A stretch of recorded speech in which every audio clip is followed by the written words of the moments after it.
There's another very important truth that the Bible says. एक और बड़ा सत्य है जिसके विषय में बाइबल बताता है।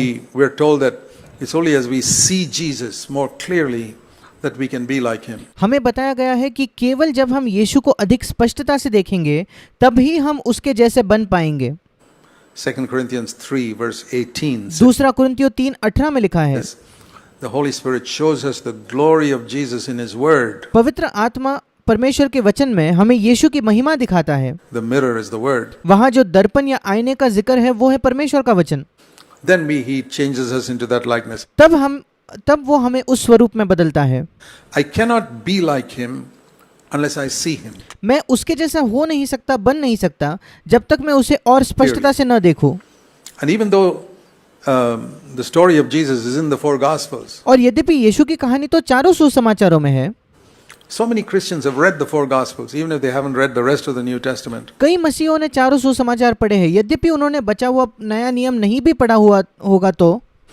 I think most believers have read the 4 Gospels. मैं सोचता हूँ कि अधिकतर मसीहों ने 4 सुसमाचार तो जरूर पढ़े हैं। But you can read the 4 Gospels and not see Jesus. पर आप उन 4 सुसमाचारों को पढ़कर भी ये संभव है कि आप यीशु को नहीं देखते। You can see the historical Jesus, आप ऐतिहासिक यीशु को देखोगे, which the world also knows about. जिसके विषय में ये संसार भी जानता है। There was a man called Jesus who यीशु नाम का एक मनुष्य था did miracles, जिसने चमत्कार किए। was crucified, rose again. Okay. वो मारा गया, फिर क्रूस पर चढ़ाया गया और वापस जी उठा। ठीक है, That's just story. ये तो केवल कहानी हो गई। But to see Jesus spiritually, पर आत्मिक तौर पर यीशु को देखना, that's very, very important. ये बहुत बहुत महत्वपूर्ण है। That's what will challenge us to be like him. यही हमें चुनौती देगी कि हम ज्यादा यीशु जैसे बन जाएं। So how can that take place? अब ये कैसे संभव है, ये कैसे हो सकता है?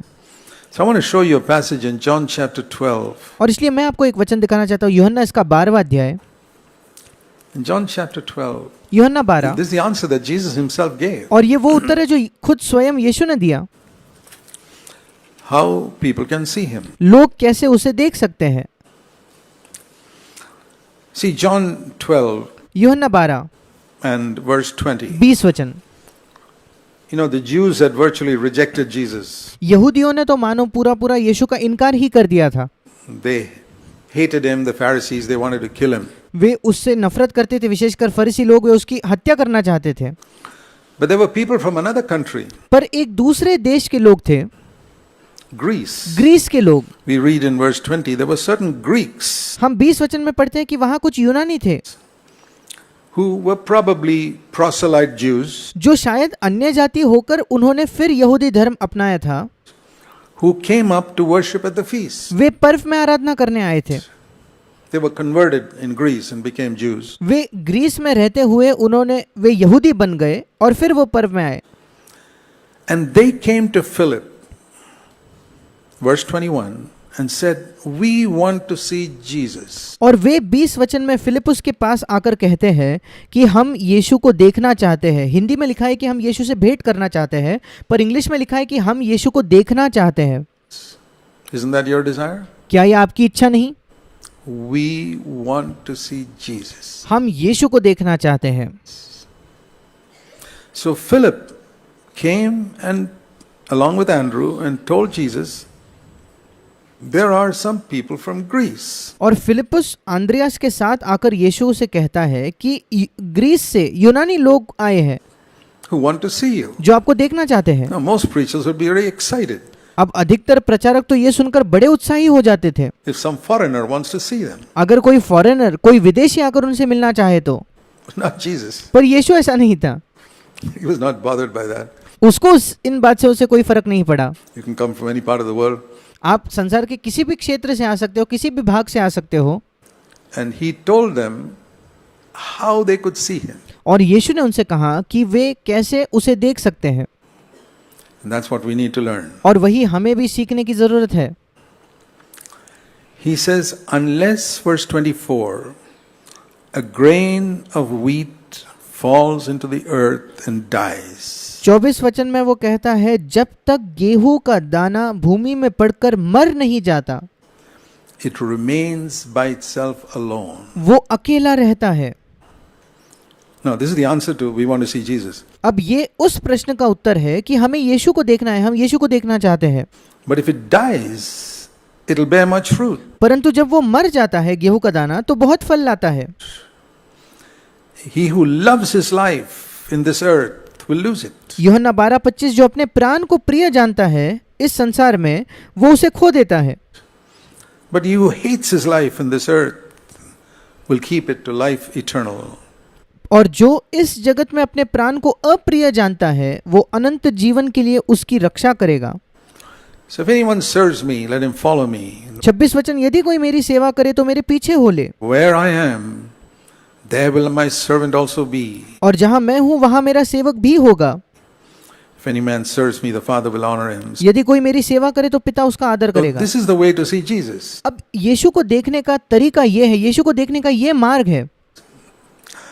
Jesus had a way of giving abstract answers to a very straightforward question. और यीशु के पास एक तरीका था, एक ढंग था कि बिल्कुल सीधे सीधे प्रश्नों का भी वो एक निराकार रूप से, एक एब्स्ट्रैक्ट रूप से उत्तर दिया करता था। What he was saying is the important thing is not to see my physical face. और यीशु वास्तविकता में ये कहने की कोशिश कर रहा था कि देखो, महत्वपूर्ण बात ये नहीं है कि आप मेरे शारीरिक मुख को देखो।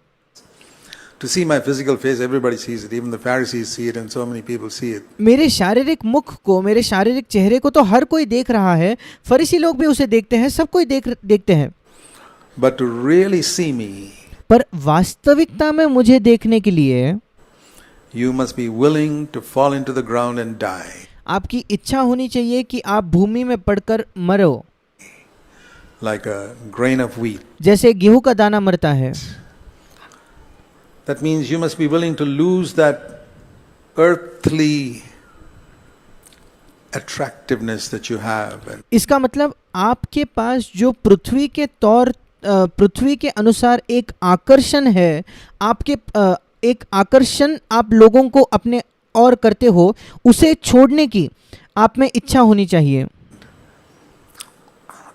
this life that you have in this earth, ये जीवन जो है आपका इस पृथ्वी पर, like a grain of wheat has got an outer shell. जैसे गेहूं का दाना जो होता है उसका एक बाहरी एक शेल होता है, उसके ऊपर मानो एक बाहर से एक शेल होता है।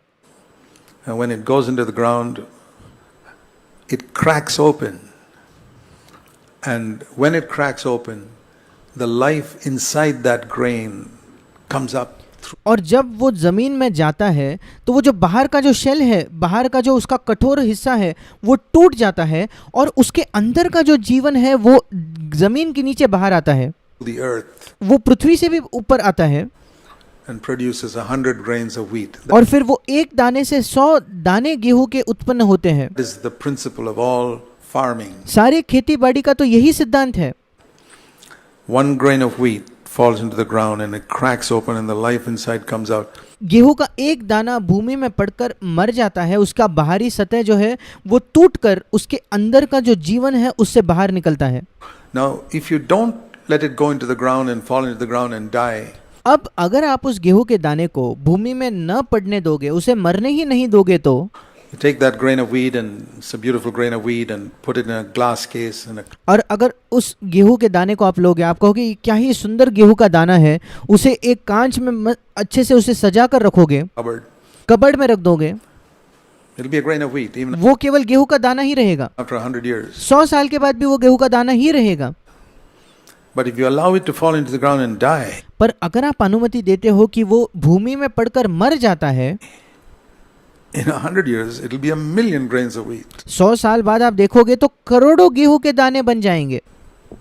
This is the secret of fruitfulness. ये फलवंत होने का रहस्य है, This is the secret of seeing Jesus. In other words, यही रहस्य है यीशु को देखने का। there must be a brokenness. दूसरे शब्दों में एक टूटापन होना चाहिए। That a brokenness, a grain of wheat which wants to appear beautiful before others.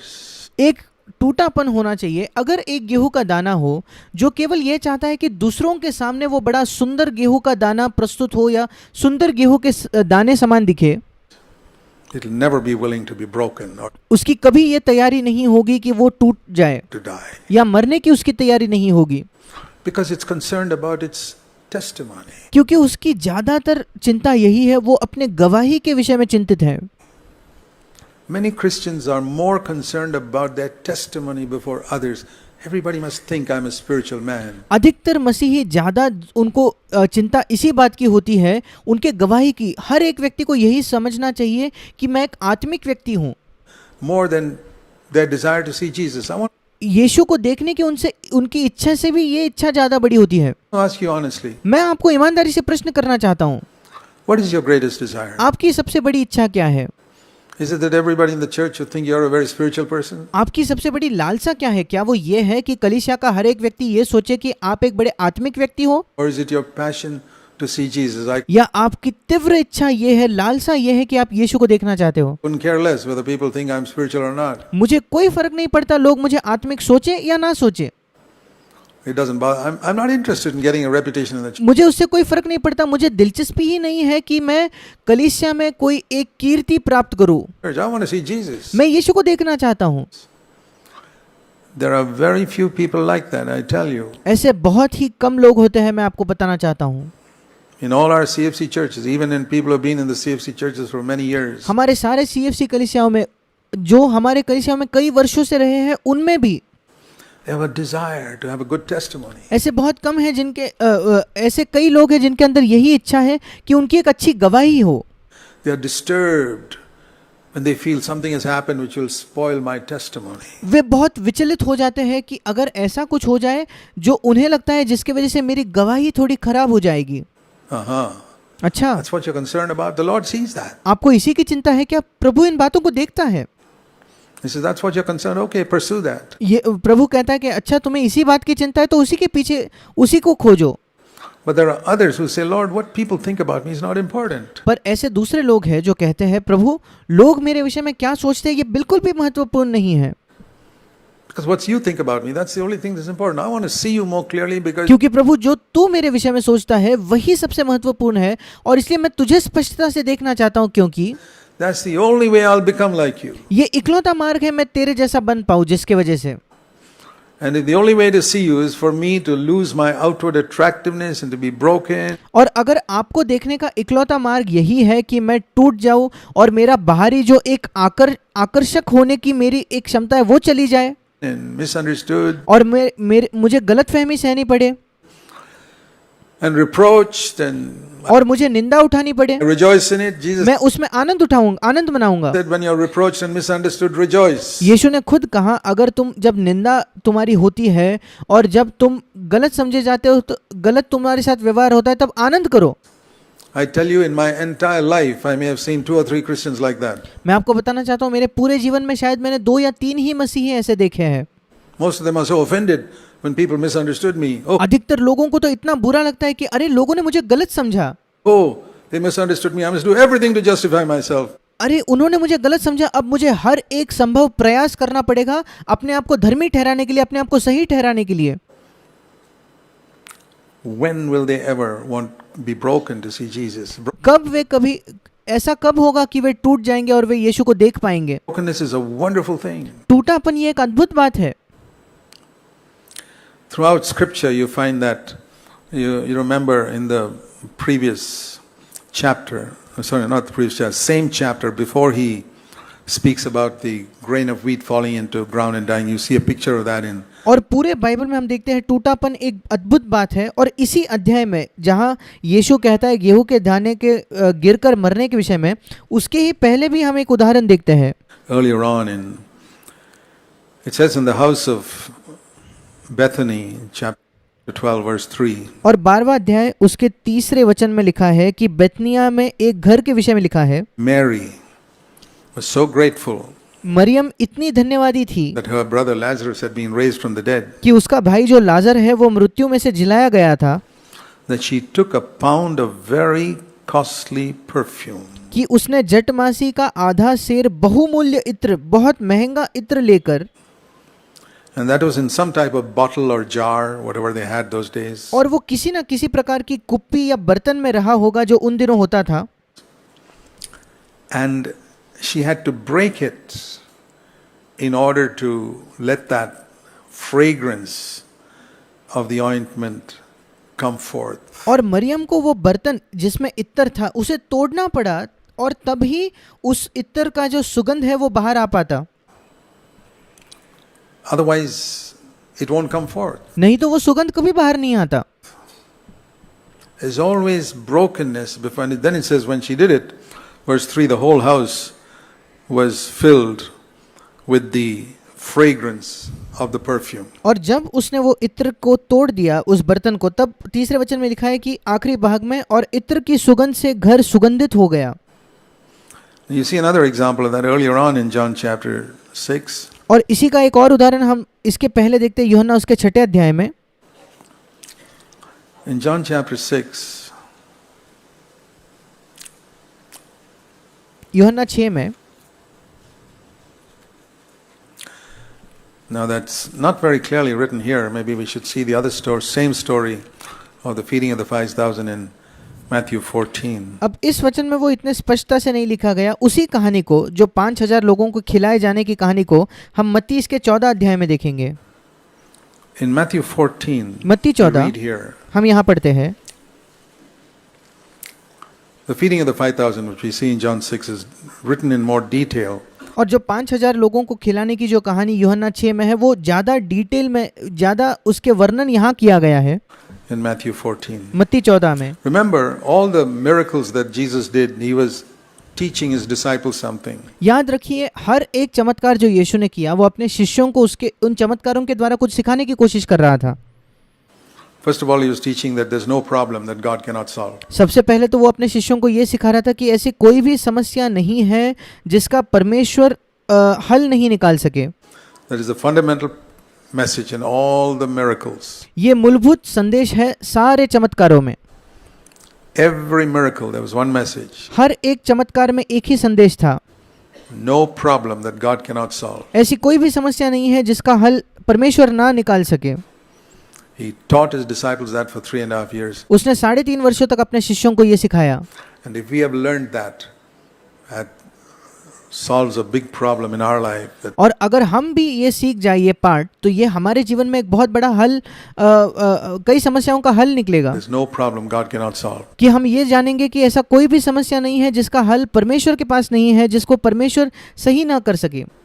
So here was a problem with 5,000 people. और यहाँ एक समस्या है 5,000 लोगों की, There was not enough food. और उनके लिए पर्याप्त भोजन नहीं था. One boy had 5 loaves and 2 fish, and Jesus said in verse 18, एक लड़के के पास 5 रोटी 2 मछलियाँ थी, और 18 वचन में यीशु ने कहा, Matthew 14:18, मत्ती 14:18, bring them here to me. उनको यहाँ मेरे पास ले आओ. And he ordered the multitudes to recline on the grass. और फिर उसने लोगों को घास पर बैठने को कहा. Now see what he did. अब देखिए उसने क्या किया. He took the 5 loaves and 2 fish. उसने 5 रोटियां और 2 मछलियों को लिया, And there were 2 things that he did. और उसने 2 बातें की. He blessed it, उसने उसको आशीषित किया, verse 19, 19 वचन, and then he broke it, और फिर उसे तोड़ दिया, and then fed the multitude. और फिर उसने उस बड़ी भीड़ को खिलाया. Now what I want you to see is, मैं चाहता हूं कि आप यहाँ इस बात को देखें. when he blessed the 5 loaves, it was still 5 loaves. जब उसने उन 5 रोटियों को आशीषित किया, हिंदी में लिखा है कि उसने स्वर्ग की ओर देखकर धन्यवाद दिया, इंग्लिश में लिखा है कि उसने उसे आशीषित किया. जब उसने उस 5 रोटियों को केवल आशीषित ही किया था, But when he broke it, वे 5 रोटियां ही थी, पर जब उसने उसे तोड़ दिया it became 50,000 loaves तो वे 50,000 रोटियां बन गई. to feed all those 10,000 people, 5,000 men, plus a lot of women and children. So जिससे 10,000 लोगों ने उस दिन भोजन किया, 5,000 पुरुष और कई बच्चे और स्त्रियां थी. how did the 5 loaves become 50,000? और वो 5 जो रोटियां थी वो 50,000 रोटियां कैसे बन गई? Not just by being blessed, केवल आशीषित होने की वजह से नहीं, but by being broken. पर टूटने की वजह से, टूटेपन की वजह से. There's a message there which वहाँ एक संदेश है the disciples probably didn't understand then. जो शायद शिष्यों ने तब नहीं समझा था, They understood later. वे बाद में समझ गए. Very often we are so eager to pray, Lord bless me. कई बार हम यही प्रार्थना करने की हमारी बड़ी इच्छा, बड़ी लालसा होती है कि प्रभु मुझे आशीष दे, Bless me. It's one of the most common prayers that all believers pray. मुझे आशीष दे प्रभु। ये सबसे आम प्रार्थना है जो सारे मसीही करते हैं। You're blessed and you remain the same. आप आशीषित होते हो और आप वैसे के वैसे ही जो पहले थे वही रहते हो। We also need to pray, Lord, now that you've blessed me, break me. हमें ये भी प्रार्थना करने की आवश्यकता है कि प्रभु अब जो तूने मुझे आशीषित किया है, अब मुझे तू तोड़।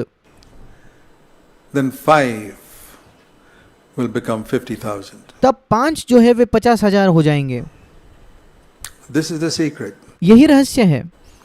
Whether you see it in the grain of wheat falling चाहे आप उसको गेहूं का दाना जो भूमि में पड़ता है उसमें into the देखें, ground and dying and जो भूमि में पड़कर मरता है coming forth so that we can see Jesus more clearly, और फिर वो बाहर जीवन लेकर आता है और उस प्रकार हम यीशु को और स्पष्टता से देखते हैं, or whether it's the alabaster vial of perfume that's broken so that the odor fills the whole house, या वो जटामासी का जो इत्तर था जो टूटने पर वो जो सुगंध है पूरे घर उस सुगंध से भर गया, or या in the feeding of a multitude, एक भीड़ को खिलाने के उदाहरण में it's always brokenness, brokenness, brokenness. हमेशा टूटापन टूटापन टूटापन है।